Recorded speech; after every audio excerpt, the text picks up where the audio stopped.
parlons de la préparation au mariage et nous parlons aussi de l'éducation des enfants. Notre but est de vous aider à avoir une famille très épanouie et surtout d'avoir des relations consolidées. Aujourd'hui, nous avons une thématique très intéressante. Vous connaissez probablement l'adage qui dit que quand beaucoup de personnes veulent entrer, beaucoup aussi veulent sortir. C'est un adage que beaucoup de personnes utilisent pour dire combien le mariage est difficile. Est-ce que c'est vraiment parce que le mariage est difficile qu'il y a plus de bons mariages? Est-ce que les mariages durent encore de nos jours? Est-ce qu'on peut vraiment se marier sans risque de dire tout le temps qu'on regrette? Est-ce que l'amour dure toute la vie? Et pour en parler, des experts de soi choisis pour vous. À ma gauche, l'apôtre pasteur Mathieu Elundu. Bienvenue apôtre Elundu. Merci. Est-ce que le thème là dit quelque chose? Bien sûr. On peut se marier toute la vie sans regretter. On en parle tout à l'heure. Ok. Alors, Ok. à ma droite, notre auteur, Yvette Angèle, Angèle qui est expert dans la relation de couple. Bienvenue Angèle. Merci bien, Nelly. Merci. Beaucoup d'autres veulent sortir. Tout à fait. Osé Gamda.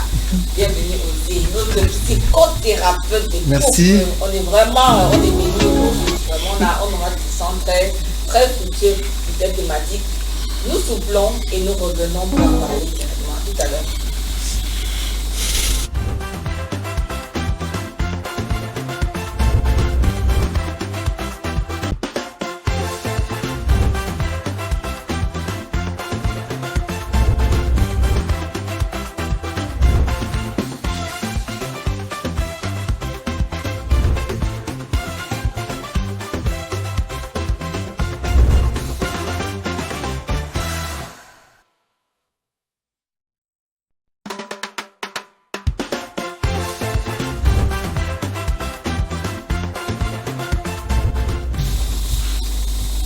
Alors, Osé, tu es bien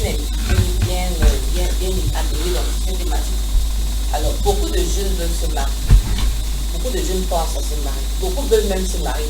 Mais beaucoup ont encore peur de se marier. Qu'est-ce qui peut expliquer le fait que beaucoup de personnes, beaucoup de jeunes ont peur de s'engager dans le mariage?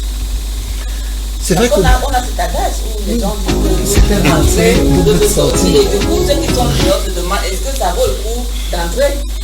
Peut-être l'une des raisons, c'est quel est le modèle que les maris vont déjà, ceux qui sont dehors. Parce que si je vois quelque chose qui est bien, pourquoi je ne voudrais pas avoir? Mais la dynamique, c'est que nous sommes arrivés à un moment dans une situation sociale tellement difficile où papa et maman ne sont pas forcément bien. Les gens qui sont mariés, ne sont pas forcément dans une cohésion. Du coup, ceux qui sont dehors vraiment ont peur parce qu'ils n'ont pas de modèle. Je crois que c'est la crise de modèle sur le plan de toute la société qui fait en sorte que les gens ont peut-être peur d'entrer dans le mariage. Même si c'est une recommandation, on estime que quelqu'un est responsable quand il est marié, quand il a sa maison, quand il a les enfants. C'est des critères sociaux de responsabilité, mais il demeure pour vrai que les gens se sentent ont quand même peur du mariage. Parce que ce que les uns les autres voient, ce n'est pas ce qu'on voit. Voilà, qu'on voit. Surtout qu'il y a un contraste entre ce qu'on voit à la société et ce qu'on voit dans les chaînes de télévision. C'est que les nouvelles, la télé nous montre. Du coup, il y a beaucoup d'amour, beaucoup de romantisme, beaucoup de cadeaux. Il vécu heureux, il a eu beaucoup d'enfants dans la paix et l'épanouissement. Voilà. Mais la réalité n'est pas forcément comme ça. C'est pour ça que les gens ont peur. C'est que nous ne montrons pas de modèle. Nous ne montrons pas le bon exemple.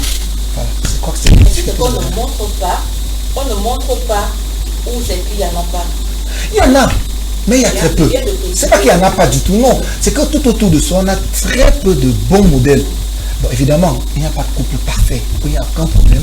Mais c'est que comment les uns les autres se présentent à la société, au-delà des difficultés, des divergences qu'on a. Je suis un homme, mon épouse est une femme, ça fait deux façons d'approche différentes de la société. Mais comment est-ce que nous travaillons notre communion, notre cohésion, pour que les gens, au-delà de nos divergences, puissent voir un reflet heureux et épanouissant, qui donne envie, de devenir comme nous. Vraiment, parfois, vous cherchez autour de vous les bons couples, vous dites, c'est se marier pour être comme ceux-là. Mieux encore rester, vraiment. C'est pas facile. Beaucoup de gens ont vraiment ce problème-là. Mais cette peur-là, est-ce que ce n'est pas malsain, vraiment dans le sens où ça peut amener des jeunes à louper le choix. Parce qu'en général, quand on a peur, c'est vraiment, on a du mal à faire le pas. Et on peut passer, est-ce qu'on peut pas passer à côté de la personne de sa vie? Oui, généralement, les gens évoluent ou bien font des choix sur la base de ce qu'ils ont autour d'eux, la somme d'informations dont ils disposent. Et comme Osée le disait tout à l'heure, l'image que l'on renvoie sur le mariage n'est pas toujours très reluisante. Soit c'est quelque chose qui fait très peur en termes de responsabilités que cela implique ou impose, soit alors en termes du vécu même de la chose, c'est-à-dire les conflits, la gestion des conflits. Deux personnes qui se sont mariées et qui sont présentées comme des anges à la mairie se retrouvent à la fin, un moment de leur parcours, comme deux démons, l'un pour l'autre. Alors, c'est le témoignage le plus courant. Donc, les jeunes, bien les personnes, les célibataires qui sont dans cette réalité-là, la réaction qu'on observe chez eux en général, c'est qu'ils préfèrent la facilité du concubinage.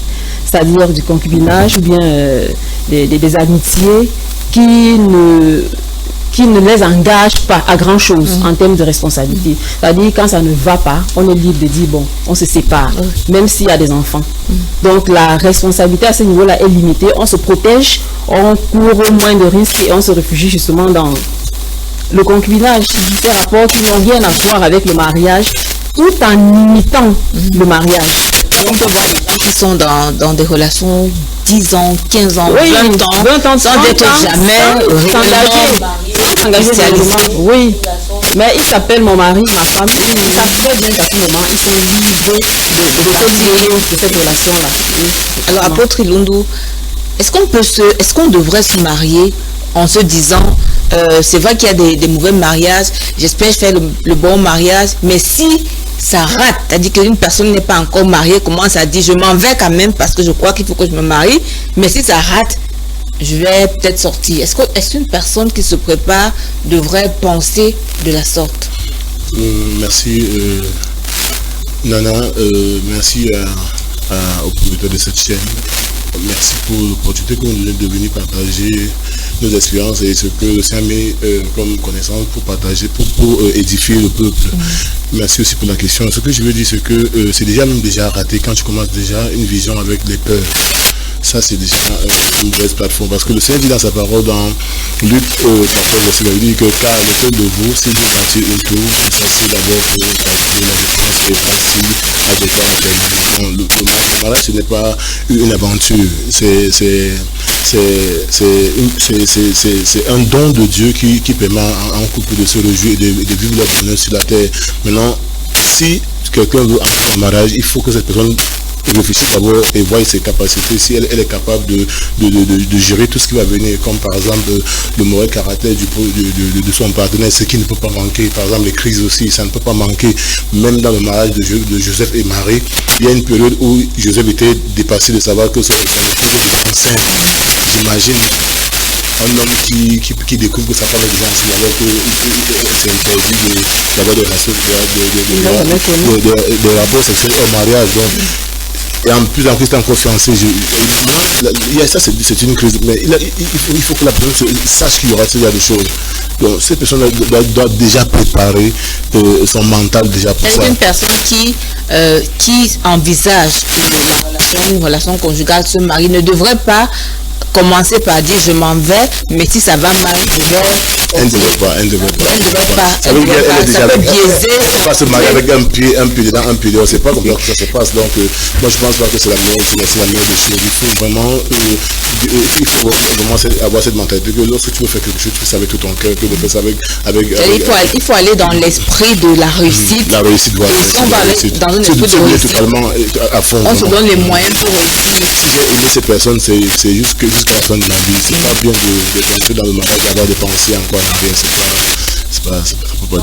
Est-ce qu'il y a des indicateurs, parce que nous parlons de se marier sans jamais regretter, est-ce que c'est possible? Est-ce qu'il y a des indicateurs avant qu'on ne se marie qui peuvent aider à discerner que le mariage s'y va bien? C'est-à-dire qu'une personne qui veut se marier peut dire, pendant que je vois ça chez lui, ça chez elle, je suis motivée et je pense que notre mariage va durer. Est-ce qu'il y a des indicateurs? Parce que tout part en fait du début, avant le mariage. Qu'est-ce qui se passe avant le mariage? C'est une question assez complexe. En fait, moi, je pense qu'on peut avoir un ensemble d'indicateurs qui nous renseignent sur la qualité de la relation qu'on aura demain.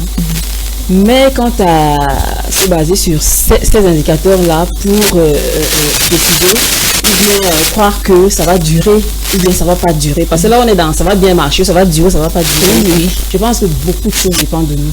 Ça dépend moins de l'autre que de nous, si ça va durer ou pas. Ça dépend moins de l'autre que de nous. Mais c'est important ce que tu dis parce que dans le contexte dans lequel nous sommes de préparation au mariage, beaucoup de jeunes sont surtout concentrés sur l'autre et moins sur eux. Et du coup, les attentes envers l'autre vont être... Quand donc, tu disais, ça dépend moins de l'autre, donc beaucoup plus de nous. Donc, si vos raisons à rester unis à quelqu'un pour la vie peuvent tenir sur la durée, et surtout, moi je veux le préciser, sont ancrés sur quelque chose de plus grand que vous. De plus grand que vous, c'est-à-dire il ne s'agit pas que de vous, quelque chose de plus grand, de plus fort que vous, une chose à laquelle vous croyez, une chose qui fait vos valeurs. Vous avez de fortes chances que cette chose-là, ou bien cette personne-là, soit la ressource dont vous aurez besoin quand malheureusement beaucoup ne le pensent pas. Il s'avère que vos batteries se retrouvent à plat par rapport à votre mariage. Donc notre volonté toujours ne suffit pas. Notre amour, nos bonnes dispositions ne suffisent pas. J'aime bien l'histoire de Pierre avec Jésus, qui était tellement sûr qu'il ne peut pas régner Jésus. C'est-à-dire que tout son amour pour le Christ n'a pas suffi pour qu'il tienne, qu'il résiste à la pression. Donc nous ne suffisons pas. Et je pense qu'il faut vraiment ancrer ces raisons sur quelque chose de plus grand, de plus fort que nous. Quelque chose de plus grand que fort que nous. En fait, là, tu parles de quelque chose de très important. Tu parles vraiment des motivations égoïstes. Parce que beaucoup de gens, en entrant, effectivement, sont centrés sur eux. Sur eux-mêmes. Ce que j'attends, ce que je veux recevoir, ce qu'on doit me donner, et ne sont pas souvent préparés à donner à l'autre. C'est-à-dire que dans le mariage, il y a vous. Il y a le fait que vous êtes entré dans une société, la vie n'a pas commencé avec vous. Vous êtes dans le grand ensemble qu'on appelle l'humanité, qui est soumis à des principes, qui est soumis à une façon de fonctionner, surtout sur les questions de mariage. Bon, maintenant, quand je parle de quelque chose de plus grand que vous, c'est-à-dire, je fais référence à celui qui a institué le mariage, à celui qui a créé le mariage. Si vous y allez en comptant simplement sur vos sentiments, sur vos bonnes dispositions, sur ce que vous voyez sur l'autre, sur la fougue de ce que vous ressentez pour le moment, vous êtes sûr que vous allez tenir sur la route, à un moment, vous aurez un problème. Parce que vous allez vous buter au fait que vous êtes insuffisant. La ressource qui vient de vous est insuffisante pour porter ce qui est éternel. Le mariage, c'est un projet de quelqu'un d'éternel. Donc, il faut bien aller sonder là-bas pour que lorsque vos batteries sont à plat, vous puissiez vous ressourcer et pouvoir tenir ferme quel que soit ce que vous, en moment, vous ressentez, vous pensez. Alors, c'est très important ce que tu dis, Osée. Qu'est-ce qui peut amener le couple à penser au niveau de regret? Qu'est-ce qui peut amener la relation au niveau, l'un de conjoints commence à dire vraiment je regrette d'avoir épousé cet homme. Si je pouvais me remarier, je me remarierais. Quand je pense même qu'il y avait telle aujourd'hui qui m'a demandé à main, j'ai refusé. Quand je pense qu'il y avait telle femme qui était bien, je ne l'ai pas épousée. Qu'est-ce qui m'a même pris? Comment on fait pour arriver à ce niveau de regret? Est-ce que ça veut dire que c'était le début qui a foiré ou c'est en cours de relation? Peut-être je vais partir sur la question qui a été adressée pour embrayer à cette question. Parce qu'elle a dit, quand on est concentré sur soi, c'est un problème. On doit se dire que je dois me rassurer que je me suis marié davantage pour être un instrument du bonheur. Parce que Dieu dit qui a trouvé femme, a trouvé le bonheur. Pas quelqu'un qui apporte le bonheur. Mais je trouve en la personne avec qui je marie, dans ses qualités, mais aussi dans ses défauts, le bonheur. Or, on a tendance à attendre que les qualités, les défauts. Or, une pièce à pile et face. Comme Dieu a dit, le bon l'être que j'ai devant moi a des forces, c'est vrai, qui me plaisent, a des éléments qui donnent à moi beaucoup d'émotions, comme elle disait, mais aussi des éléments qui peuvent attirer ces émotions-là. Et j'ai envie de dire que même nous qui sommes mariés, on se pose la question, mais attends, l'autre que j'ai là, est-ce que peut-être pas regretter, moi, c'est parce que c'est les choses que je. C'est pour ça que la vie du mariage est un ajustement permanent du début à la fin. Elle parlait d'un projet éternel. Parce que de mes propres, je ne peux pas. Quand je rentre dans la dynamique que l'apôtre va mieux de tout à l'heure, quand je regarde la dynamique de l'amour, l'amour en fait, c'est le temps. Partons pas d'amour, n'abordons pas du don, donc du don de sa personne, du don de soi.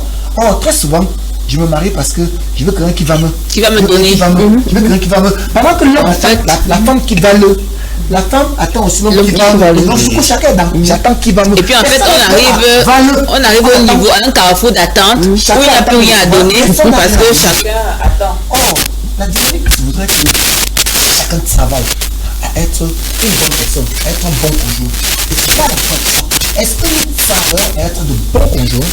Est-ce que je travaille, moi, jeune garçon, à être un jeune homme, un bon époux, pour que trouver aussi une bonne épouse? Parce qu'on dit que les forces, que les aigles volent entre eux, les moineaux volent entre eux. Je peux être quelqu'un qui a travaillé à une dimension assez élevée, dont j'ai un enfant de valeur que je me suis donné. Je peux dire n'importe qui, entre guillemets, c'est quelqu'un qui n'a pas les mêmes valeurs que moi. Et l'autre élément, c'est la différence de valeurs, de croyances.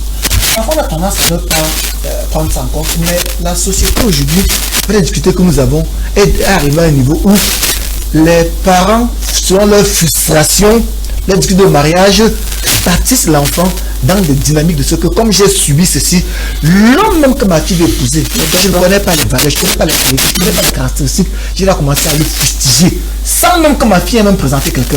Parce qu'elle commence à la modeler dans une dynamique. Je la mets dans un moule où le monsieur qui vient va subir les affres de ce que ma relation avec mon mari ou avec ma femme, je vais transposer sur mon enfant. Du coup, le conjoint va payer le prix. Je crois que c'est une dynamique pour et c'est souvent très compliqué. Quelque chose qu'il ne sait même pas. Parce que peut-être dans la maison, papa était dur financièrement, maman prépare son enfant à ce que ton premier mari, c'est ton travail. Ton premier mari, c'est le travail. Et donc, la jeune fille va se marier dans cette dynamique de... En tant que travail pour amener dans sa famille, à sa maman, l'homme va travailler pour les deux. Pour le couple. Pour les couples. Parce qu'il y a des jeunes femmes qui disent mon argent c'est pour moi, l'argent de mon mari c'est pour nous. On ne le connaît même pas encore. On ne sait pas si on a accepté qu'elle travaille. Moi, on a commencé à dire, j'ai vu une amie, je ne vais pas citer son nom, qui m'a dit que sa fille va travailler. Elle s'est battue pour que sa fille fasse des grandes écoles. Elle va travailler, elle va avoir son argent. Même s'il n'y a pas moyen, elle va aller s'asseoir pour porter le que sa fille travaille. C'est-à-dire que sa fille n'est pas encore mariée. Sa fille n'a pas encore trouvé le mari. Mais elle a commencé à causer le problème dans le mariage de son fils. C'est de bon un mariage qui n'est même pas encore en vue, mais qui commence déjà à avoir des étincelles. Causer les problèmes. Des étincelles. Voilà. On dit, sans nous connaître l'homme, on a commencé à poser des barrières et des limites. Et de tout le monde, on ne connaît même pas encore l'homme aussi. Avec quel background il va arriver. Donc parfois, on a l'impression qu'il va se marier. Voilà. Et puis ça va faire un feu. Surtout qu'au début de la relation, il y a souvent beaucoup d'amour et parfois les questions profondes ne se voient pas directement. C'est plus la fougue, l'amour. Après, si un couple arrive après plusieurs années à regretter, si un homme arrive à regretter de son mariage, la femme regrette, est-ce que ça veut dire qu'au début c'était un mauvais choix? Est-ce que c'est parce que 10 à 15 ans plus tard, le monsieur regrette? Est-ce que c'est parce que 20 ans plus tard, la femme regrette? On peut dire que c'était une erreur de choix. Est-ce que le regret d'aujourd'hui veut dire que le choix, le oui du début était un mauvais discernement? Je pense que dans le mariage, je prends un peu le mariage chrétien, je suis convaincu qu'au départ, c'est la volonté parfaite de Dieu. Mais c'est pas parce que Dieu nous met ensemble qu'un partenaire ne peut pas nous décevoir. Par exemple, que David c'était l'homme sur le cœur de Dieu, mais c'est autant que le coucher avec la femme d'Uri, il a même tué Uri. C'est un scandale, c'est grave. En Israël, c'est pas normal. Mais la Bible dit que David était l'homme sur le cœur de Dieu. Et je suis sûr que la femme de David pourrait se poser la question que mais ça c'est quel roi ça? Ça c'est même qui aime. Je n'avais jamais imaginé qu'en tant que fille du roi, une princesse comme moi, avec toute la bonne éducation que j'ai eue de mon père, j'arrive dans un foyer où un gars qu'on a ramassé en brousse, il vient, on l'a établi roi, en tout cas il a eu tous les honneurs qu'il fallait. Un matin il se lève, il sort avec ça, ce sont des choses que je suis convaincu que cette dame ne pouvait pas être d'accord avec ça, mais ce sont des déceptions il faut que la personne qui entre dans le mariage sache que le regret peut arriver. Même de manière spirituelle, même aussi, par exemple, la Bible déclare que prier pour ne pas tomber dans le mauvais jour. Tu peux avoir ton bon homme qui est trop spirituel, il marche bien, il a le feu, il est bien, il a l'onction planétaire et tout, il fait la mer rouge en deux et tout. Mais un matin, il est alcoolique. la femme est née dans une famille où on ne boit même pas, on ne fait pas, et elle est pieuse, elle aime le Seigneur, et dans sa culture chrétienne, on n'est pas dans ces choses-là. Après, elle découvre que son mari, chaque jour, il entre dans d'autres dimensions, parce qu'on a envoûté, par exemple. Ça peut être, elle peut entrer dans les regrets, mais moi, je vous conseillerais à cette catégorie de personnes de ne pas vite décider. De ne pas tomber directement dans le regret, mais de se poser des questions, aller dans l'intimité avec le Seigneur, comme Rebecca, qui était enceinte, elle ne comprenait pas ce qui allait dans son ventre. Elle est partie poser la question, c'est comment avec la grossesse, si le Seigneur a dit que ce sont des jumeaux que tu portes, c'est 2 nations que tu portes. Donc, c'est pas, moi je propose qu'on ne pense pas, que regretter on ne tombe pas forcément. Ou alors on peut s'arrêter d'abord et prendre un temps, même de demander au Seigneur de nous parler de la source, le problème qui provoque ce regret-là, afin de trouver une solution. C'est-à-dire que ce qu'on vit actuellement, plutôt que d'entrer dans la fatalité et de dire vraiment je n'aurais pas dû l'épouser, il vaut mieux avoir une autre. Parce qu'elle a dit une chose qui m'a beaucoup aimé, elle a dit que le mariage c'est éternel, c'est l'éternité. Quand on dit éternité, c'est que il n'y a plus de séparation, vous allez jusqu'à la mort vous sépare. Donc prendre des décisions que tu regrettes déjà, non. Moi je pense qu'avec beaucoup de maturité, il faut d'abord se retirer et se poser des bonnes questions et bien consulter le Seigneur pour qu'il donne une solution par rapport à la situation avant de se mettre à regret. Parce que quand on parle de regret, ça veut dire que tu l'as abandonné. Oui, Angèle. Oui, je voulais dire quelque chose, ajouter quelque chose à ce qui a déjà été dit. C'est que généralement, les couples se retrouvent en situation de regret parce qu'au départ, on ne tient pas compte d'un certain nombre de paramètres. Entre autres, le fait que on n'est pas des êtres statiques. On est appelé à évoluer, à changer. Donc, si on n'est pas préparé au fait que soi-même, on changera, on évoluera, que l'autre aussi évoluera, on peut se retrouver dans une situation où on a évolué, je veux dire ça comme ça, dans le sens, du moins on a fait des progrès, on a progressé, on s'est amélioré, tandis que l'autre est peut-être resté à un certain niveau, et du coup on trouve que ce n'est pas la personne appropriée. Oui, on a connu des couples comme ça, que tu ne me corresponds plus. Encore, si on rentre encore dans un sens un peu plus basique, ton physique ne me plaît plus. Oui, ton physique ne me plaît plus, tu n'es plus celle que j'ai épousée, autre. Ce sont des choses avec lesquelles il faut composer. C'est bien se dire que, tel on est aujourd'hui, les choses vont évoluer. Nous-mêmes, nous grandissons. Notre façon de penser, notre mentalité, nos valeurs, les choses. Nous allons croire, nous allons nous améliorer. Bon, l'erreur qu'on commet donc, c'est que non seulement on ne tient pas compte du fait que nous changerons, on dit l'autre a changé. C'est peut-être nous qui avons changé. Ce n'est pas forcément l'autre qui a changé. Ça aussi. Oui. Donc, nous changeons. Et lorsque nous sommes en train de travailler sur nous, l'erreur est de travailler sur nous sans travailler sur l'autre. Donc, le couple gagnerait à évoluer vraiment ensemble. C'est-à-dire, si je suis en train de faire des progrès sur tel ou tel domaine, prenons des choses vraiment basiques. Ma vie professionnelle, par exemple. Je dois veiller, je dois réfléchir, je dois poser des questions à l'autre. Comment est-ce qu'elle évolue? Comment est-ce que ça va là-bas? Prenons les choses aussi simples. Si je fais du sport tous les jours, je sors tous les jours, pourquoi je ne l'inscris pas en salle de sport? Oui, pendant que moi, ma silhouette, elle est svelte, elle prend des proportions et autres là, et finalement, elle se retrouve avec des problèmes de santé. Vous avez honte de sortir avec elle ou avec lui. Et ça fait que on est dans deux... Oui, et puis on commence à s'éloigner. Oui, on commence à s'éloigner, oui. Donc, les gens doivent vraiment tenir compte du fait que je change, je vais changer. Ça ne veut pas dire que... négatif, oui, je vais changer, je vais évoluer. Des choses qui étaient prioritaires, importantes. À un moment, ça peut changer. Oui, je peux revoir les choses autrement. Et pareil, l'autre peut aussi changer. Donc, si on a changé et que l'autre est resté à un niveau, peut-être à tort ou à raison, je n'ai peut-être pas fait les efforts pour la hisser aussi comme moi-même je suis montée, ce n'est pas le lieu de dire que j'ai fait le mauvais choix au départ. C'est pour ça que je disais que nos raisons doivent être ancrées sur quelque chose de plus grand, de plus fort que nous-mêmes. C'est très important. Alors, beaucoup de personnes, est-ce qu'on peut dire que les gens qui arrivent à cette conclusion du genre « je regrette », est-ce que ce n'est pas aussi l'expression du fait qu'elles sont malheureuses quand même? Parce que pour qu'une femme arrive après 10-15 ans de mariage et dit « je regrette de l'avoir épousée », pour qu'un homme arrive à ce niveau, est-ce qu'en même temps on ne peut pas conclure que cette personne est malheureuse? Je crois que d'une manière ou d'une autre, nous vivons beaucoup de malheurs dans le mariage. Nous vivons beaucoup de malheurs dans le mariage. Mais en ce sens qu'on a des attentes qui sont inassouvies. Soit que l'autre ne peut pas tenir, soit que je surestime l'autre, soit que je sous-estime l'autre. Oui, ça peut être comme ça. Ça peut être peut-être un autre aspect, c'est que combien de temps avons-nous pris pour nous préparer au mariage. Les gens disent souvent que le mariage, c'est la seule école où on a le diplôme avant de faire l'école. C'est faux. Très faux. C'est faux. Très faux. Et je suis désolé de dire, aussi malheureusement, beaucoup de coachs dehors, je ne vais pas vous dire une chose, mais qui ne vous aident pas beaucoup, qui n'ont pas de qualification, parce que juste tout le monde est coach, tout le monde est influenceur, tout le monde est expert. Il suffit que tu aies ton téléphone, tu dis Quand vraiment. vous dites que vous avez fait l'école, que vous avez investi des années pour apprendre, les gens n'en reviennent pas. Quand on m'a demandé un jour, est-ce qu'on a besoin d'apprendre ça? C'est naturel. Bon, d'accord. Ça fait que les gens devraient pouvoir apprendre. Parce que nous venons avec deux backgrounds différents. Je prends un exemple. Quelqu'un grandit dans une famille monoparentale, quelqu'un a une famille avec deux parents, c'est pas la même chose. Même monoparental, un parent monoparental divorcé, c'est deux approches. Parce que celui qui est divorcé, les parents entre eux dans leur guerre, étudient l'enfant comme un chicotte. Alors que l'autre a souffert de l'absence du parent. C'est deux approches complètement différentes. Je viens d'une famille où on était polygame, on était monogame. Je viens d'une famille où on s'entendait. Les deux ne s'entendaient pas.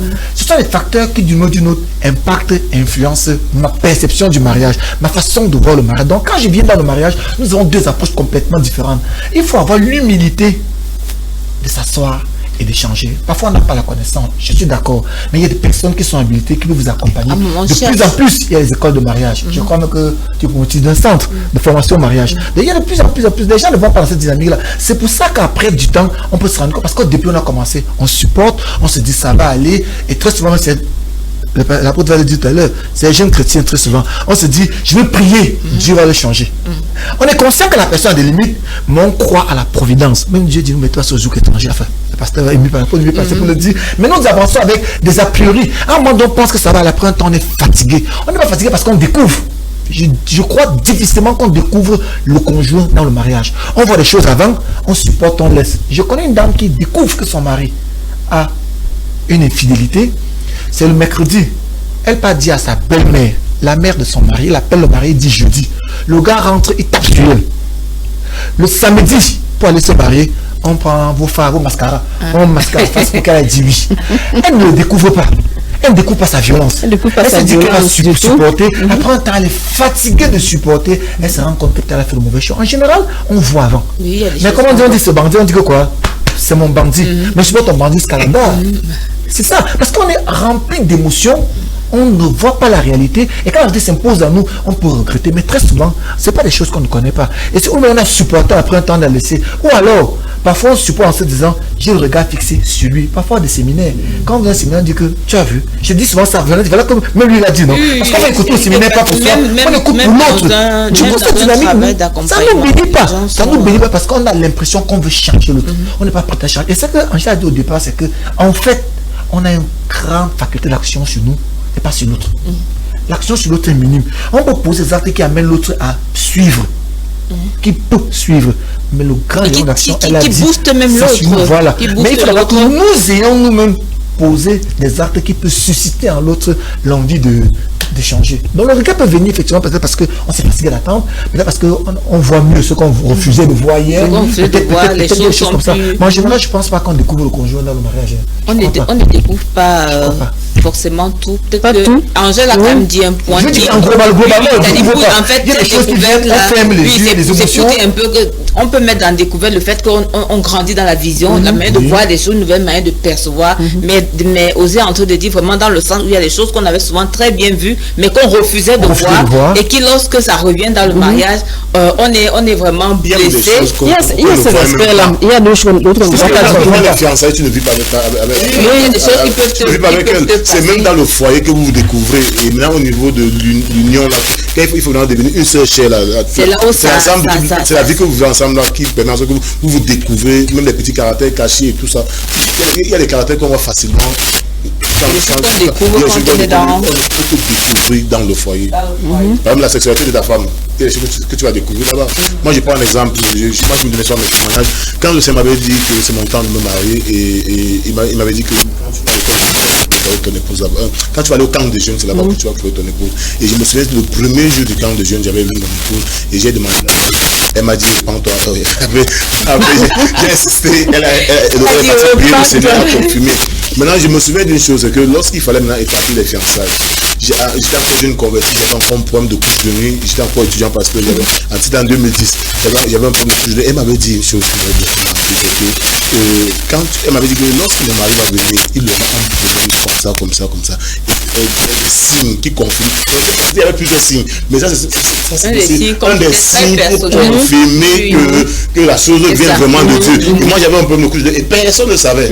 J'avais pas tout ce que moi j'ai eu une mauvaise vie dans le monde sexuel. Quand je suis entré dans la foi, moi j'avais ce problème, mais personne. Mais elle m'avait donné cette parole-là, elle m'avait dit que voici comment je vais reconnaître mon mari et il y aura tel signe là. Et je suis venu, elle m'a posé la question, j'étais obligé de dire que maman Nous prenons une pause avec le docteur Toto Kassapos dans notre rubrique le point d'honneur tout à l'heure, à tout de suite. C'était un point caché de ma vie.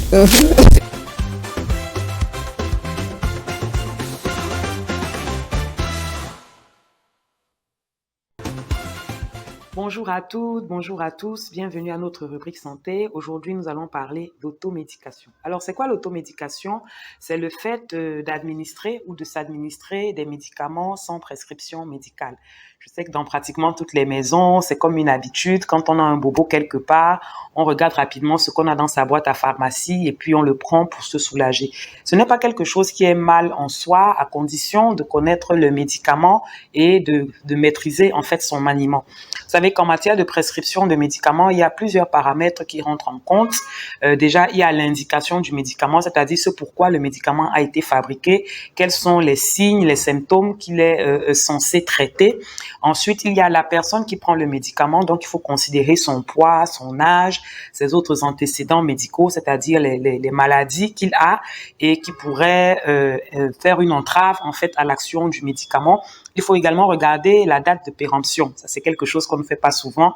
Habituellement, on a les médicaments dans la boîte à pharmacie depuis un certain temps et on ne fait pas attention à la date de péremption.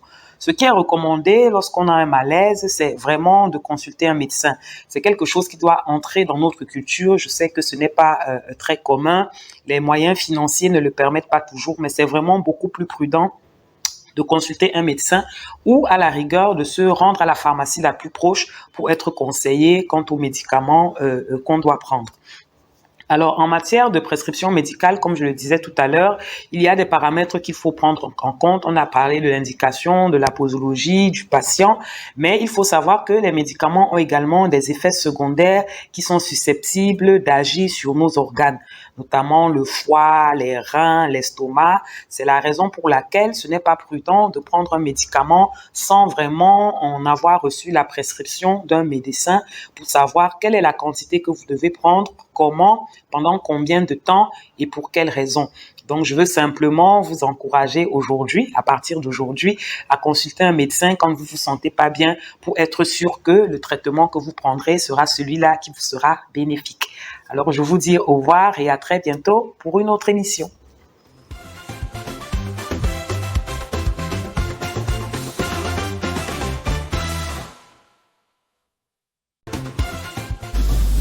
Alors, faisons très attention aux médicaments qu'on prend. C'est une habitude qu'on a généralement en famille. On dit que quand un enfant souffre un peu, c'est facile de dire du para et tout ça. Donc, on a vraiment besoin de faire attention parce que elle a dit qu'il peut avoir le problème qu'il a fait sous dose. On n'est pas médecin et tout ça. Alors, est-ce qu'on peut se marier sans jamais regretter?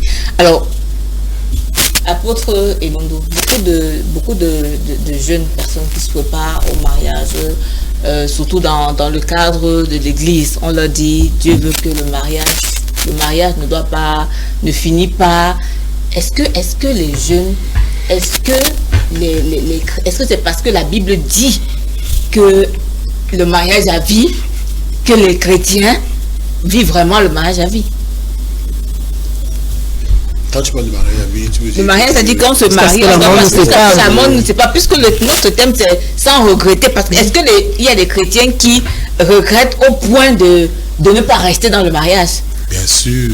Nous sommes dans une période où on entend beaucoup de divorces parmi les enfants de Dieu. Ce qui je peux dire, c'est regrettable, mais vous savez, c'est pas tout. Il y a les niveaux de maturité dans la vie. Il y a les niveaux de maturité et il y a certains hommes et après ils vont prendre une décision de se séparer parce que lui ne peut pas vivre avec une femme qui est alcoolique par exemple. Il n'a voulu jamais entendre parler de ce genre de choses. Lui prend sa décision. Il ne veut pas écouter les leaders de l'église, il ne veut pas écouter les conseillers et tout ça. Il prend sa décision. C'est pas parce qu'on a donné au Covid que il y a des gens qui ont décidé dans leur vie chrétienne de ne pas évoluer. Il y a des personnes qui tombent facilement dans le piège de l'ennemi. Et là, ça cause problème. Mais un chrétien qui s'appuie, qui s'attache au Seigneur et si un couple est vraiment attaché au Seigneur et décide de faire du Seigneur leur rocher, je ne vois pas où viendra un problème. Parce que le Seigneur est leur inspiration, le Seigneur est la personne qui leur donne la capacité d'avancer. Il a dit que celui qui bâtit sa maison sur du sable, les tempêtes vont venir et ça va s'ébranler. Mais si quelqu'un bâtit sa maison sur le rocher qui est la parole, ce couple ne peut pas s'ébranler et ils vont aller de pouvoir en pouvoir, de gloire en gloire. Je pense qu'il y a des couples même qui sont plus heureux même encore et qui continuent encore à s'épanouir et ils sont même des modèles pour d'autres personnes. Mais il y a aussi ceux qui regrettent au point de se séparer finalement. Mais moi j'appelle le regret, pour moi le regret c'est dans deux sens. Il y a ceux qui ne comprennent pas leurs problèmes et ne savent pas, n'ont pas de solution à leurs problèmes et ça crée un clash et tout se gâte parce qu'ils n'ont pas eu quelqu'un qui pouvait les aider. Une ressource et c'est après d'autres même ont divorcé et lorsqu'ils ont rencontré avec une personne comme un pasteur, bien quelqu'un qui est expérimenté dans le domaine avec des conseils qu'on lui donne, dit mais pourquoi je pourrais me supporter et ça avançait. C'était gérable. C'était gérable. J'avoue que c'est quand même un problème avec beaucoup d'hommes de Dieu, l'apôtre dans cette approche. Parce que très souvent, j'ai été invité à un comité, j'ai assisté à un culte où le pasteur appelle quelqu'un, il appelle une dame, il dit, le Seigneur me dit que vous êtes marié. En plein culte. Je lui dis, Dieu m'est témoin. C'est-à-dire qu'il a appelé, il appelle la dame, il pose des questions, il appelle l'homme, il pose des questions, il dit que Dieu m'a dit que vous allez vous marier. Je voyais ce monsieur fulminer de rage, mais il s'est tué. On a prié, on a dit Amen, il a dit Amen, on a prié. C'est pas seulement parce que j'étais invité juste à cette communauté, c'était un programme qui faisait, c'était juste pour ce jour. Ça fait que parfois, effectivement, très souvent, quand l'apôtre m'excuse, les hommes de Dieu ne nous aident pas beaucoup. Nous qui sommes en accompagnement. Parce que quand on a discuté, Dieu a dit que dans se marier, qu'est-ce que je peux dire non? Qu'est-ce qui est encadré? Ils sont comment? Et quand l'homme de Dieu a déjà dit, on dit Amen, on a prié, on dit Amen, c'est fini. Mais vous êtes responsable. Si l'homme de Dieu dit, c'est pas l'homme de Dieu qui va se marier à la femme. Vous avez besoin de recevoir votre part de révélation. Je veux dire que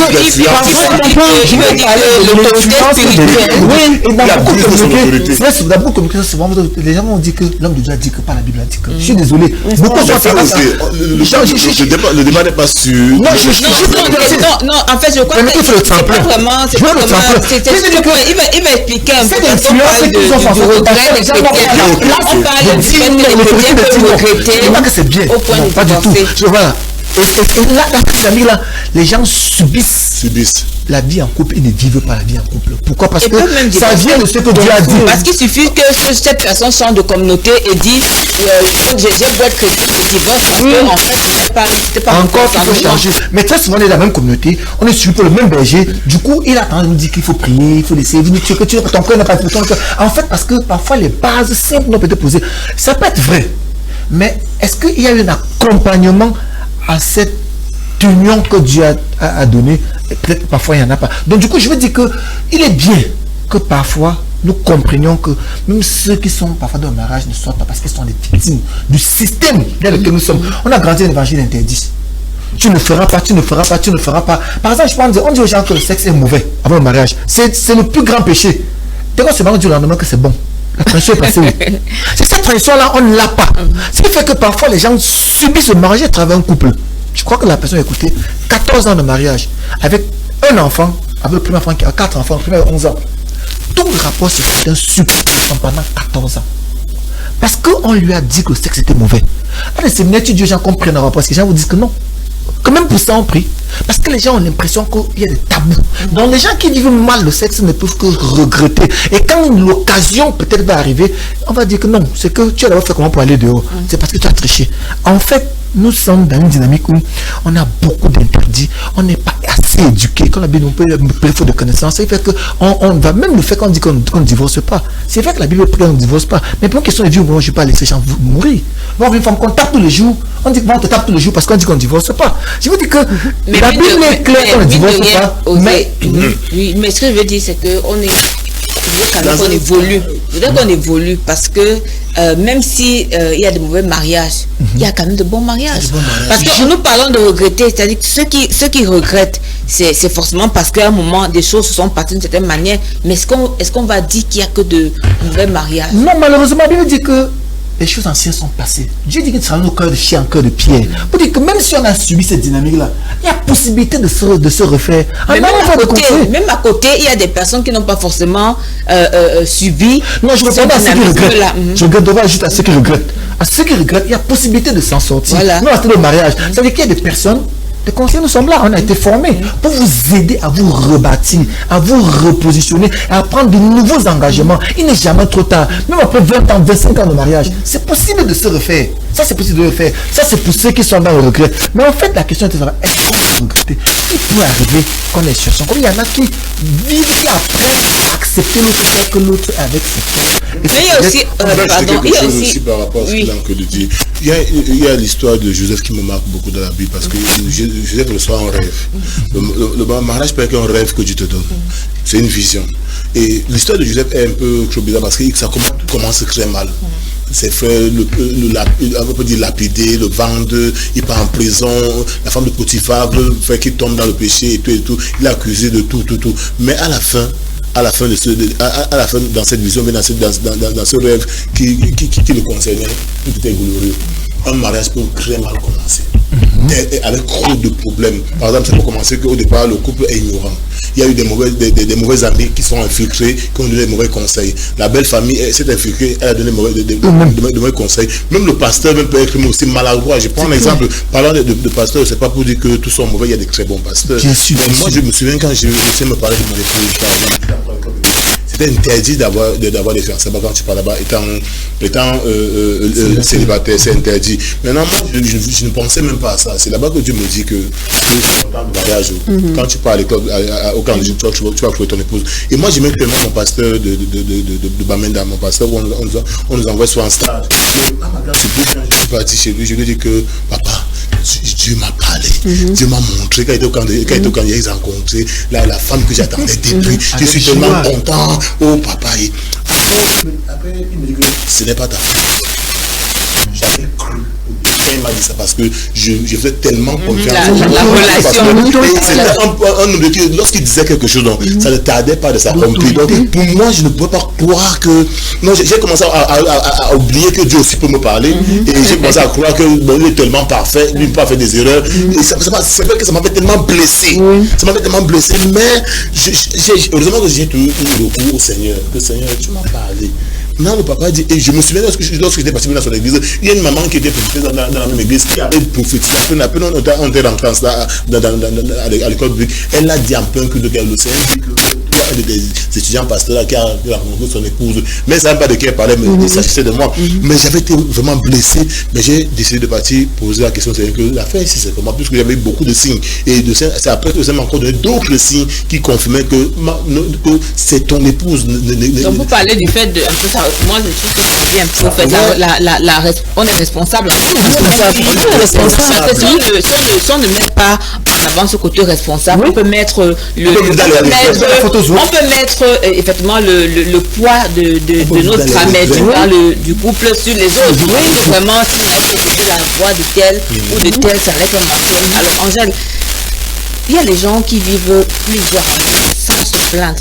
Mais est-ce que ça veut vraiment dire qu'on est heureux? Parce qu'il y a des personnes qui se plaignent, mais il y a aussi des personnes qui ne se plaignent pas. Est-ce que le fait qu'on n'ait pas des couples où les gens se plaignent, c'est un signe aussi que les gens sont heureux finalement dans le mariage? Du tout.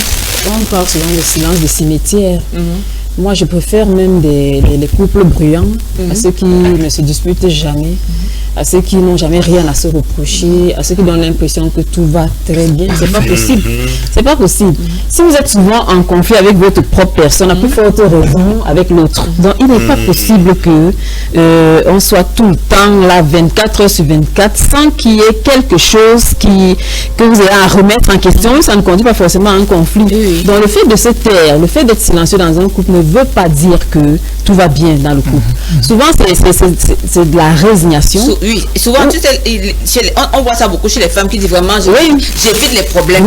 Beaucoup de femmes sont dans l'attitude que vraiment, j'évite les problèmes. Et ça donne vraiment l'impression que la personne a des choses en tête.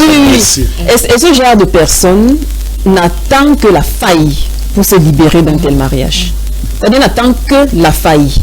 C'est-à-dire qu'à la première excuse, elle va se libérer de cet engagement-là. Soit qu'elle va rester à cause des enfants. Oui, il y en a qui restent. Elle peut rester avec les enfants. Même à cause des enfants, il peut avoir une opportunité, elle se libère. C'est-à-dire qu'il y en a qui vous disent que dès que mes enfants finissent le lycée, je pars. Dès qu'ils sont capables de s'assumer, je pars. Les femmes font ça très bien. C'est-à-dire elle range son frein, elle archive, et le moment venu, elle passe à l'action et vous ne reconnaissez plus la personne que vous croyez être heureuse avec vous. Mais est-ce que la foi en Dieu apporte? Comment la foi en Dieu aide un couple? Parce qu'on a parlé. Parce que quand on est dans un contexte où on accompagne par exemple des jeunes, il y a des jeunes qui sont des chrétiens, comment la foi en Dieu aide une personne à rester dans le mariage sans être dans l'attitude de que Seigneur, ça va aller. Tu vois, il y a cette attitude que beaucoup de chrétiens ont. Ça va aller. Mais on sent que la personne souffre en elle. Mais en fait, elle reste parce que c'est du genre, Seigneur, ça va aller, mais pas vraiment parce qu'elle croit, pas vraiment parce qu'il y a un travail qui est en train d'être fait. On a l'impression que les chrétiens ne pensent pas qu'il faille vraiment travailler pour que leur couple se porte bien et qu'on va prier matin, midi, soir et que ça va aller. Est-ce que c'est la prière, c'est un remède miracle pour la résolution des problèmes dans un couple? D'office, pour ceux qui vivent dans la prière, comprennent la puissance de la prière.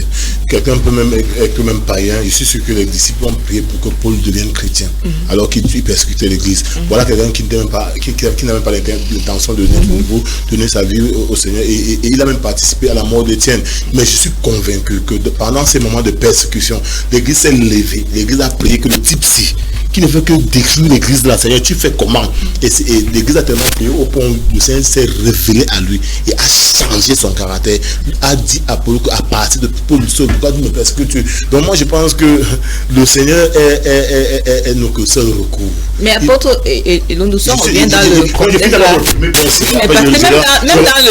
le point là, pour l'apôtre Paul, il faut voir que c'était aussi un gars qui était très zélé, pour le Seigneur, mais du mauvais côté. Donc on voit bien qu'il y avait. La question c'est que est-ce que la prière suffit? Je suis vraiment dans un cadre des chrétiens. Est-ce que la prière suffit pour régler ça? Ne suffit pas. J'ai d'abord voulu montrer l'importance même de la prière, où quelqu'un ne désire même pas être chrétien, mais par la puissance de la prière, le Seigneur le convainc à changer et à bien se comporter même, jusqu'au caractère même.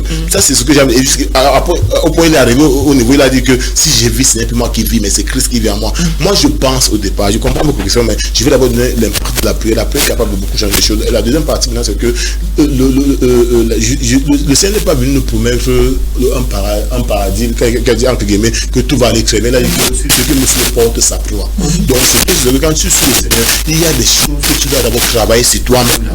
Comme quelqu'un a dit tantôt, tu dois chercher à dire, ok Seigneur, j'ai donné ma vie au Seigneur, j'ai encore un problème de mensonge. Parfois je me trouve en train de régner. Voici, je ne parviens pas à reconnaître que, en tout cas, il y a un problème de travail sur soi-même aussi. Si tu ne travailles pas sur toi, ne pense pas que le Seigneur va venir. Ne pense pas que tu vas prier matin, midi, soir, dormir à l'église, faire les journées de jeûne et tout ça, et penser que c'est ça qui va rendre ta vie. Oui, il y a une responsabilité personnelle. Oui, je voulais justement rajouter à cela que je crois qu'il y a un temps pour tout. Il y a un temps pour tout. Lorsque vous priez, parce que vous fuyez l'effort qui vous est imposé par Dieu. Oui, vous êtes demeuré dans une zone de confort, là où vous ne courez aucun risque, vous priez dans le vent. Il y a un moment où quand vous offensez quelqu'un, demandez pardon. Au lieu de rester dans votre chambre à prier matin, midi, jour et soir, Seigneur, pardonne-moi. La solution, là, c'est de demander pardon et de rester qu'il y a un truc à faire, il y a quelque chose à faire. Donc, lorsque vous êtes dans un foyer qui ne vous épanouisse pas, chercher les voies et solutions. Et il y a souvent il y a des démarches qui sont vraiment pratiques pour vous rapprocher des personnes à même de vous aider. Et surtout, soyez dans l'obéissance, c'est-à-dire parce qu'il y a des personnes aussi à qui vous imposez une discipline. Ils trouvent la discipline trop rude et ils préfèrent la solution de facilité qui, pour moi, au moins, c'est la prière. La prière... Oui, à un moment, c'est comme une voie échappatoire. Oui. Vraiment. Donc, quand il y a des choses à faire, faites-les. S'il faut prier, mais chacun... Pour être honnête avec, quand vous êtes honnête avec vous-même, vous savez que maintenant, là, je suis en train de fuir mes responsabilités. Et la prière n'est qu'un prétexte. Parce que quand vous devez agir, juste un mot. Rappelons-nous Néhémie. Néhémie avec une main, l'âme, l'autre main, la roue travailler. Pour bâtir le temps d'être devant Dieu, il prie. Et il va devant le roi même. Le roi ne demande pas encore le temps de prier. La prière à sa place. Michel dit que la prière ne suffit pas. On a besoin d'un travail personnel. Et c'est là où, effectivement, pour aller au même sens qu'on a besoin d'aller vers des personnes compétentes, des personnes. Autant on est malade, on va chez un médecin. Quand on est malade, on ne va pas chez un ingénieur du tout. Pourquoi j'ai un point de couple, on va simplement penser, je ne dirais pas vers personne, on va simplement penser qu'on va aller prier, ça va aller. Non, Dieu nous a donné des personnes compétentes. Qui peuvent être des serviteurs de Dieu, qui peuvent être des personnes qualifiées comme nous. Il y a un besoin d'éducation. Il y a un besoin d'éducation, cette question de mariage, famille. Beaucoup de personnes sont prêtes. Les gens sont disposés facilement à aller s'acheter de nouvelles garde-robes pour leur beauté physique, mais les gens ne sont pas prêts à investir tout ce qu'il faut pour un accompagnement émotionnel de leur couple. C'est cérémonie de mariage, c'est non la vie de mariage. C'est vraiment dommage. En général, quand on lance les programmes de formation, les gens vous demandent que c'est trop cher. 3 mois pour se former sur le mariage, vous allez nous dire quoi? Parce que les gens ont vraiment l'impression que tout le monde peut aller et réussir. Ils sont souvent surpris que ça ne marche pas. Et c'est vraiment dommage. Juste un mot pour comprendre ce que tu dis. Personnellement, quand même vous êtes parent de mariage, c'est 6 mois. Je me rappelle, le premier que je demande, c'est la date de mariage, c'est quand? Si c'est moins de 6 mois, je vous dis deux choses. Soit vous trouvez notre parrain, c'est pas un problème, soit vous changez la date. C'est 6 mois minimum. On travaille 2 heures une fois par semaine. D'accompagnement. Parce que avant de me mettre debout, derrière, on me rassurer que la personne dit que je me sache. On met quand même son je mets du il y a de son empreinte qu'on met dans l'intérieur. Vous ne pouvez pas laisser les gens. Parce que les pasteurs souffrent souvent. On dit qu'il faut en moins 2 mois. Parce que vraiment, on est surpris. Les pasteurs même dans un mois, ils marient les gens. Les pasteurs, après 2 semaines, on marie, on dit que avec ensemble, pam, c'est le mariage déjà. Mais la question que je vais poser la dernière avant que nous allons au niveau de l'autre, parce que le temps, pourquoi les couples qui s'en sortent, disons, quand on dit s'en sortent, c'est pas pour dire qu'ils n'ont pas de problème, mais qui ont compris et qui mettent en application ce qu'ils ont compris, pourquoi eux, on ne les voit pas beaucoup?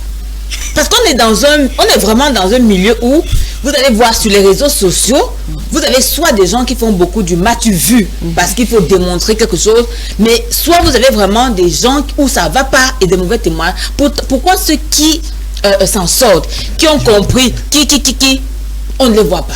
Je vais commencer. Qui va donc avoir le modèle là? Parce qu'on dit que les gens ont peur d'entrer parce qu'ils cherchent des modèles. Ils sont où ces modèles là? Pourquoi on les cherche au mauvais endroit? Je vais commencer en disant que, pardon, en fait, les tonneaux ne font pas c'est tonneaux qui fait le bruit. Je veux dire, les tonneaux ne font pas le bruit. C'est ça, malheureusement. Les gens qui vivent un genre de mariage responsable épanoui ne savent pas qu'il n'y en a pas, mais c'est que c'est des personnes qui font. C'est quand les gens ont le problème que ça pète, que ça fait du bruit. Et n'oublions pas que nous sommes une société de commérage. Comme dit au Japon, il suffit que quelque chose ne marche pas, tout le monde en parle. Ce qui marche, les gens n'en parlent pas beaucoup. Dans ce dehors, tout le monde se plaint que les routes ne marchaient pas. Mais quand les routes marchaient, qui parlaient, personne ne parlait. Ça veut dire que nous sommes plus enclins au commérage, ce qui ne tient pas qu'à ce qui marche. Donc du coup, on n'a pas l'impression qu'on ne voit pas ce qui marche. Les couples qui marchent, c'est très peu, c'est vrai. Mais il y en a. Il y en a autour de nous. Il y en a vraiment. En fait, les gens doivent aussi chercher. Il faut simplement chercher. Et puis beaucoup de gens sont dans la logique de pour vivre heureux, ils vont cacher. Je pense que c'est ça. Beaucoup de gens se protègent. Les gens se protègent, ils protègent leur famille aussi, parce que mine de rien, nous sommes dans une société où les gens n'aiment pas beaucoup voir les autres heureux. C'est-à-dire qu'on est content quand ça ne va pas, et puis chacun se dit bon, donc chez vous aussi ça ne va pas, chez vous aussi ça ne va pas bien, donc ça me conforte. Donc on va revenir et on va prendre d'abord notre rubrique. La confidence, on a des cas qui nous ont été posés pour recueillir l'avis de nos experts, la confidence, et on revient dans quelques instants.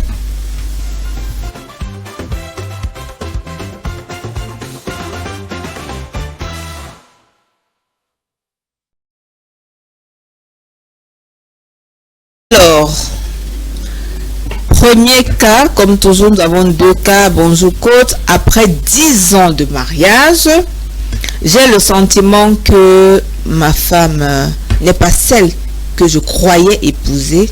Elle est si différente que la femme douce et attentionnée que je fréquentais. Depuis le début de notre mariage, les signes de différence avaient commencé à se voir, mais je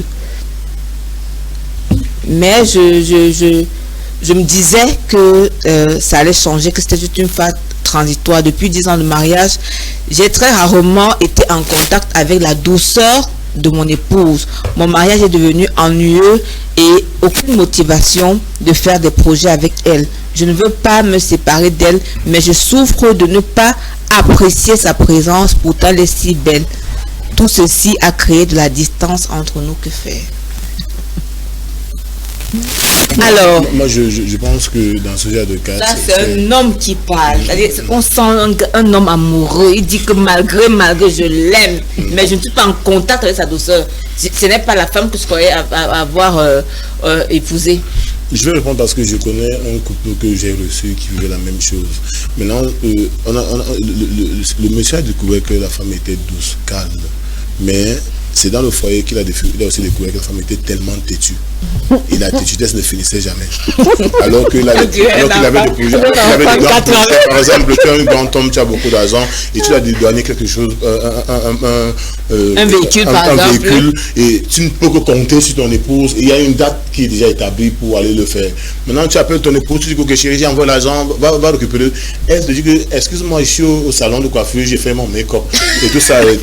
Tu vois. C'est quoi cet accent? Non, je pense que j'étais blessé. Comme vous dites qu'elle se nomme. Imagine la perte. Imagine la perte. Il y a un projet, on a conçu une maison. Ok, le monsieur arrive déjà, la quinquennale a envoyé la voiture avec tout le matériel. Il faut que tu libères, tu récupères, tu réceptionnes tout le matériel. Tu n'es pas là et tout ça. Alors que tu es la seule personne sur qui il peut compter. Donc voilà déjà une profonde blessure. Et si c'est que l'attitude, ça ne finit pas, ça va demeurer dans le foyer. Mais oui, bon, il fait donc comment apôtre lui dit qu'il n'est plus en contact avec la douceur de son époux depuis 10 ans. C'est-à-dire que depuis le début du mariage, il s'est rendu compte que la femme douce là, il ne voit pas ça. Il y a 3 moyens. Le premier moyen, c'est lui qui doit supplier son épouse et essayer de parler à son épouse, de lui montrer un peu la vision de sa vie et de montrer à son épouse son importance, en tout cas sa place, son besoin et surtout la place que la femme aura dans ce projet. Il essaie de faire comprendre à cette femme qu'elle a une place capitale dans son projet, qu'elle ne s'amuse plus, qu'elle se réveille. Il a besoin de... Lève-toi car la gloire de Dieu arrive. Donc il faut qu'elle se lève, il faut qu'elle se réveille. Maintenant, la deuxième chose, si ça ne marche pas, il faut qu'elle aille voir les experts. Il aille voir les experts pour qu'on essaie un peu de parler à la dame pour qu'elle comprenne un peu. Si elle n'écoute pas ces experts-là, c'est mieux qu'il prie. Il prie. La prière devient comme... C'est pas la prière qui devient... Non, il réfléchit comme un homme. Il a commencé à dire comme exactement un homme. C'est-à-dire que je suis un homme. Nous avons une façon de voir la vie qui fait que quand on attend, je vais aller voir ma femme, je vais lui dire que je vais lui expliquer. Ça, c'est l'homme. Elle réfléchit comment? Et c'est la différence entre peut-être les experts et les pasteurs. Parce que quand une situation se pose, il faut écouter les deux. Qu'est-ce que cet homme devrait pouvoir faire, oser? Pour moi, si avec sa femme ça ne marche, ça lève les experts. Et la première chose qu'on a fait, c'est les écouter. Parce que pourquoi tu es devenu têtu? Très souvent, chacun tient pour et tiens, entre guillemets. Oui. Bon, pourquoi aujourd'hui n'est plus la femme qu'il a douce, attentionnée. Quelles sont les petites blessures qu'elle a accumulées au fil du temps pour arriver où elle est venue? Qu'est-ce que, même autour d'elle, avec qui est-ce que cette dame marche? À quoi est-ce qu'elle est connectée au quotidien? Parce que cette dynamique, c'est une dynamique avec laquelle on voit seulement où elle était comme ça, elle n'est plus comme ça. Évidemment, Angèle a dit tout à l'heure, nous tous on évolue. Nous tous on évolue. Soit on évolue ensemble, soit on évolue de manière disparate. Et puis ça, forcément, ça a un impact dans le couple. Donc du coup, les deux ont évolué. Mais comment sa femme a évolué? Quelles sont même les blessures? Qu'est-ce qu'elle les choses parce qu'elle peut avoir que c'est l'expression de certains nombres de peut-être qu'elle-même peut voir qu'il demande un peu trop d'attention. Voilà. Par exemple, une lassitude par exemple qui arrive à ça. Je pense que je peux me tromper. Bon, je peux faire décliner mon avis en termes de points de réflexion. rien ne nous dit que cette femme a jamais été têtue, hein, ou bien qu'elle a été douce. Il faut bien qu'on sache si il a évalué sa douceur dans les critères de ce qui définit la douceur de quelqu'un. C'est-à-dire qu'ils peuvent avoir été dans des circonstances où on ne peut que percevoir la douceur. D'accord. Or, c'est dans le conflit, c'est dans les chocs qu'on sait si quelqu'un, oui. est vraiment... Or, il dit qu'il a constaté ça juste après le mariage. Ça veut dire qu'ils sont passés des fiançailles au mariage, donc d'une réalité à une autre. Oui. Or, généralement, les gens qui sont dans la première réalité, c'est-à-dire les fiançailles, la plupart jouent un rôle. C'est-à-dire, on veut plaire à l'autre. Donc, elle n'a vraiment pas l'opportunité d'être sous pression. Aujourd'hui, dans le mariage, vous lui donnez des responsabilités. Alors que dans les fiançailles, vous portez toutes les responsabilités. Donc, il ne faut pas... Parfois, même dans les fiançailles, les choses qui choquaient le garçon, il ne s'énervait pas. Il ne s'énervait même La même chose que la fille va faire. Quand il s'énerve, elle est étonnée que ça sort d'où, en fait. La situation a évolué. Dans notre la situation a évolué, la situation a changé. C'est important de... Hier, il n'attendait pas d'elle. Aujourd'hui, il attend des choses. Il attend des choses d'elle. Il attend une épouse. Et non pas une personne une qui... copine, une amie. Oui. Et généralement, c'est comme ça que les gens traitent les fiancés. C'est-à-dire qu'on se complète dans sa position, sa stature d'ami, de copine. On ne cherche pas à voir en cette personne une potentielle épouse. Épouse dans le sens de maintenant le caractère d'épouse, le caractère de mari qui n'est pas seulement le fiancé. À la limite, même quand on pousse, on voit juste si elle sait faire la cuisine. Oui, c'est tout, parce que bon, c'est ça, très bien. Alors, la confidence de... Vous l'avez les habits, voilà. Alors, bonsoir, Côte. Mon mari est aimant et très gentil. Je l'avais épousé pour cela en espérant qu'une fois marié, je tomberais amoureux de lui, mais non. Je ne suis pas amoureuse de mon mari après plusieurs années de mariage et je regrette de n'avoir pas considéré cet aspect avant de me marier. Je le vois simplement comme le père de mes enfants parce que je n'ai pas d'attache émotionnelle malgré tout. Que faire? Dois-je le lui dire? Comment gérer? Nous sommes dans le regret. C'est-à-dire que oui, il prenait soin de toi, il faisait, tu te dis, je vais tomber amoureux de lui. Maintenant, plusieurs années, j'ai même vraiment expérimenté le fait que cette relation soit vraiment intime, émotionnellement, cette fusion émotionnelle. Moi, c'est quelque chose que j'ai particulièrement, que je reproche. Vous savez qu'il y a une forte tendance chez les chrétiens dans ce sens-là. Il y a des chrétiens qui pensent que les émotions ne sont pas importantes. Mais c'est quelque chose de mauvais. C'est-à-dire que le chrétien est quelqu'un de spirituel. Holy Spirit. Et donc, vos émotions, ils aiment bien dire qu'on ne dépend pas des émotions. Du tout. Or, Dieu vous a créé avec des émotions. C'est pas le fait du hasard. Hein. Donc, et le mariage n'est pas une institution froide. C'est-à-dire, prenons juste la simple aspect de la sexualité. S'il n'y a pas de sentiment, s'il n'y a pas d'amour l'un envers l'autre, vous allez faire quelque chose de froid. C'est de lourd. Vous devez avoir des papillons dans le cœur quand vous pensez à l'autre. C'est ça. Et s'il n'y a pas ça, si on vous a bourré le crâne en vous disant ça c'est pas important, ça viendra, peut-être ça ne vient jamais. Ça fait partie des choses que vous devez gérer avant de vous engager. Moi, je ne peux pas conseiller à quelqu'un de se marier sans aimer l'autre. Peut-être au début, vous n'aimez pas.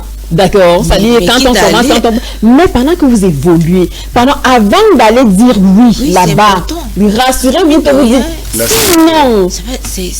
On ne triche pas avec cet aspect. Je pense que Dieu nous a créés dans toutes ces dimensions-là et chaque dimension réclame ses comptes. Si vous ne payez pas ses comptes, vous finirez par les payer. Même en retard, vous payerez. Et vous me payez de la bonne façon. Une question ensuite, est-ce qu'on n'apprend pas à aimer aussi? Parce que je me dis, pardon. Non, permets s'il te plaît que je suis José. Je dis, ce que j'aime dans la foi chrétienne, c'est que quand il y a un problème, il y a une solution.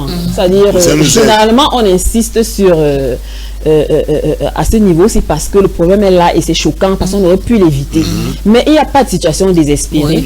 Quand on se retrouve là, à ce niveau-là, je vous assure que c'est là que vous aurez besoin d'être attentif à Dieu, à prier. Parce que elle est bien disposée, mais maintenant, Il faut un truc. La chose qui manque, c'est la flamme. Elle n'est pas son mari. Elle nous a pas dit que c'est un mauvais mari, c'est quelqu'un d'irresponsable, de non. C'est même quelqu'un qui est bien, mais elle ne l'aime pas. Du tout. Bon, maintenant, je crois qu'elle peut compter sur le Seigneur pour l'aider à corriger cet aspect-là. C'est vraiment Si elle s'appuie sur la grâce de Dieu, possible. Le Seigneur parce peut qu'elle aider. aime bien expliquer que son mari n'est pas un mauvais Oui, mari.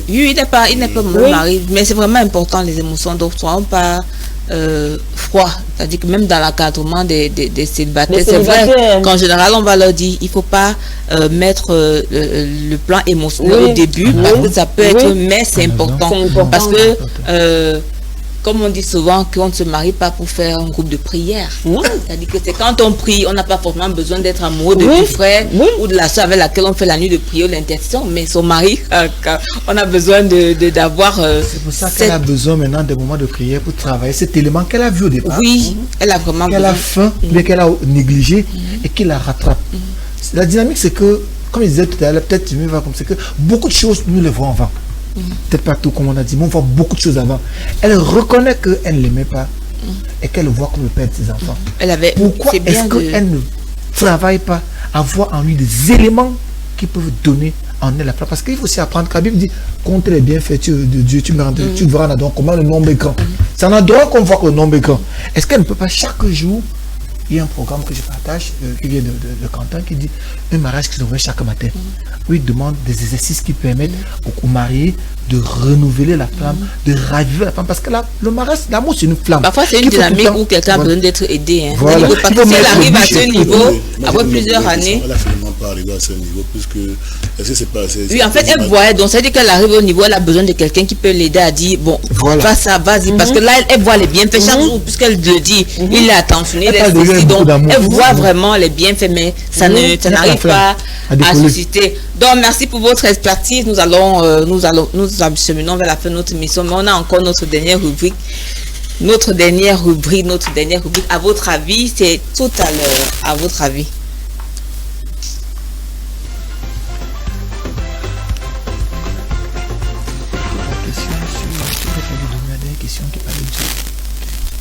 Alors, notre boîte chère tante aimée, ici vous avez quelques questions.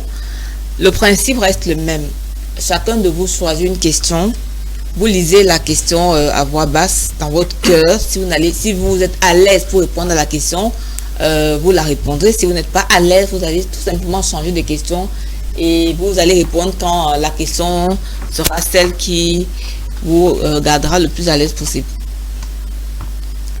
Alors, non, on change la question, j'ai changé la question, très bien. Ce qui est bien, c'est que tu es la première, donc tu peux changer. Je n'ai pas voulu changer une deuxième fois. Voilà, c'est bien. Comme elle a changé la première, elle pouvait éviter aussi. Mais peut-être que la première, là, même, c'est ce qu'il te faut. Bon, ok, d'accord. Peut-être que la première, c'est ce qu'il te faut, donc regarde. Ok. Voilà. Je vais prendre le risque de garder. Voilà. Apôtre Célio nous dit sa question. Est-ce qu'il va la prendre? Est-ce qu'il va remettre? Il faut lire. Il faut relire. Si tu veux changer, apôtre Célio nous dit change la question, il n'y a pas de problème. Si c'est pas bon, tu changes, il n'y a pas de problème. Il faut voir celle qui est mieux. C'est bon là? Si c'est bon, je reprends ma boîte. Alors, on va commencer par Angèle. Tu nous lis ta question et puis nous t'écoutons. Ok. Doit-on tout dire à son conjoint? Doit-on tout dire à son conjoint? Doit-on tout dire à son conjoint?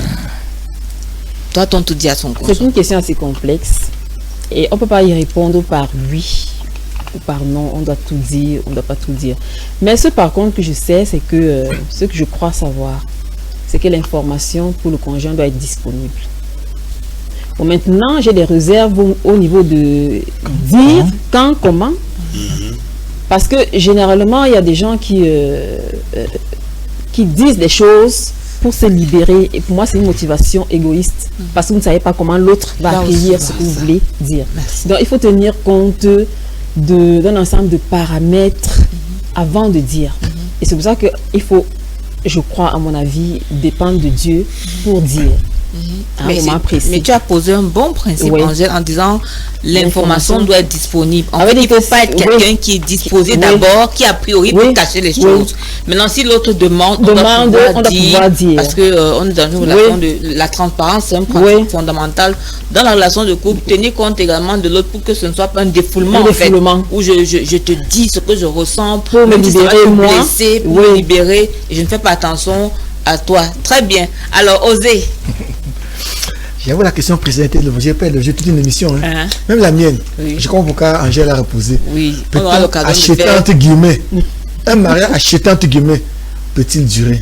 Un mariage acheté peut-il durer? Dans le mariage acheté, je veux préciser aux spectateurs, dans le mariage acheté, nous parlons des personnes qui, avant de se marier, une jeune femme par exemple, qui va aller chez le monsieur, lave les habits, va dans la belle famille du monsieur, elle se fait aimer vraiment, et puis on se dit, notre belle-fille, notre mari, notre épouse, vraiment, elle va. Et chez l'homme, c'est le monsieur qui remplit les cadeaux, il est tout le temps là, tout le temps là, tout le temps. Et on finit vraiment par dire oui. Une fois marié, la vraie vie. Je vais prendre notre cas. Le mariage était où l'homme, parce qu'il a les moyens, Amadou entre guillemets, la famille, si la fille ne veut pas, on lui dit que maman, tu passes seulement. C'est le beau. Des beaux. Qui est dehors maintenant. Un mariage acheté peut-il durer? Moi, je préfère me mettre à l'écart des achats. Le mariage peut durer si les deux travaillent à la cohésion, travaillent à leur unité. Mais si c'est l'achat qui est mis en avant. Non, c'est l'achat. C'est bien un mariage acheté. C'est le début. Si c'est l'achat qui est mis en avant. La fondation est biaisée. Les bases sont fausses. C'est difficile que le mariage est assis sur l'achat-marge. Parce que quand on achète, ce n'est plus le consentement des deux. Il y a d'autres intervenants, d'autres facteurs. Oh, tu vois la fille qui vient tout le temps venir préparer chez toi, elle prépare bien, elle fait si bien, elle vient préparer chez nous, elle est comme ça. Épouse du là. coup, ce n'est plus moi qui veux l'épouser, c'est ma famille qui m'a l'impression que j'épouse. Le gars qui paye la pension de tes petits frères et tout ça. J'épouse qui? Elle ou sa famille. Du coup, ces facteurs exogènes qui sont mis en avant au détriment des facteurs endogènes de la cohésion des deux fait en sorte que ce mariage aura des problèmes. Ça ne veut pas dire que ça ne peut pas tenir, mais la fondation est très mauvaise. Et donc, il y a déjà quelque chose de mauvais risque de fissures et tout ça. Si on sort de cet achat, oui, mais rester dans l'achat, c'est ça quand même compliqué. Peut-être je vais m'arrêter là parce que ça peut faire toute une émission. On fera beaucoup d'émissions. Alors, à votre Lundu. Ok, voici ma question. Que pensez-vous du fait qu'un homme interdit à sa femme de fréquenter certains de ses amis? Moi, je pense que c'est... Alors, on connaît ça. Hein. Il y a des hommes qui disent que vraiment, je ne veux plus te voir avec cette femme-ci. Et je précise que parfois... il vous a souvent trouvé avec cet ami, c'est-à-dire que parfois c'est des amis, des personnes qui étaient vos amis avant que vous ne vous mariez, et une fois vous êtes mariés, il vous dit, je ne veux plus ta copine là, je ne veux plus. C'est possible, ton mari peut avancer dans le sens du discernement. Et toi, tu vis avec une personne au point où tu ne parviens pas à voir le problème dans la vie de ton ami. Et toi, quand on dit mamie, c'est entre guillemets, parce que ton ami est comme ton frère. Dans les moments, ça veut dire qu'un ami, c'est celui qui est capable de se sacrifier pour toi et qui te respecte et qui a des valeurs que la société peut accepter, autant qui vont avec ta propre vie. Maintenant, au niveau du point, moi en tant que... Il y a des personnes, comme j'ai dit à mon épouse, que cette personne, ce n'est pas bon pour toi. C'est après, avec le temps qu'on a découvert que c'était vrai et qu'il ne fallait pas continuer. Donc, je pense qu'un mari peut décider de dire à son épouse que chérie, ton ancien ami là, bien ton ami là, ça ne peut pas donner l'habitude de dire que les mauvaises compagnies corrompent, ça peut être une mauvaise personne, mais pour l'instant sa femme ne peut pas avoir ça, mais avec le temps elle va découvrir que ce que tu avais dit était vrai. Oui, Angèle. Je pense qu'il peut décider de dire, mais il va interdire, il y a un problème. Parce que je pense que Dieu peut décider de dire. Il peut décider de dire. Je voulais, laissez-moi évoluer parce que j'allais rebondir sur cette question. On termine dans une minute, mais c'était bien de parler de... Il peut dire, interdire un problème parce que je pense que Dieu tient autant compte du but que du chemin, du moyen par lequel on est arrivé à un objectif. Votre objectif, disons même à raison, est de la séparer de quelqu'un de toxique pour elle. Mais si vous vous y prenez mal, étant donné que vous n'avez pas affaire à un enfant, elle peut se braquer. Non, on n'a pas dit qu'on se prend mal. c'est ça que j'ai précisé. Il a causé avec elle. Il a dit que je ne Il y a veux donc plus toute une différence. Parce qu'il y a un ajout dans ce que tu dis. Oui, Oui. Là, tu me comprends. Hein. Ça veut dire que tu peux C'est pas lui qu'il me comprend dire. pas. J'ai dit que quand on n'a pas assez de temps pour ancrer dans beaucoup de débats, je préfère dire que je cause avec mon épouse, après je lui dis c'est pas bon ici, je donne tous les paramètres et je lui montre un peu la cause et les conséquences. Donc Peut-être juste un mot. Donc là, Je on comprend cause bien. avec elle, je lui montre les conséquences, ça n'est pas interdit. Oui. C'est que c'est juste Interdit, que interdit, que n'est c'est pas bon. infantil par Notre rapport au- question, c'est Nous sommes vraiment d'accord que interdit. on Du discute genre, arriver au fait je que- ne veux plus que ta Voilà. copine la vienne chez Dis-moi, vous. Adam, Je ne tu parles en tant veux plus. qu'homme de Dieu, n'est-ce pas? Je pense que au On a niveau de la pas foi le mari, chrétienne, pas l'homme de Dieu, ce mari qui doit je parle de réagir. ça en tant qu'homme de Dieu. J'ai vraiment invité ici Ah. sur ce plateau. Voilà. Il y a des choses que dans la marche chrétienne, même dans le couple chrétien, ton mari peut te dire que arrête ceci. Il y a des moments comme ça. C'est une période très sensible. Et si tu n'écoutes pas, une catastrophe peut arriver. Par exemple, ne parle pas à Kribi avec cette femme.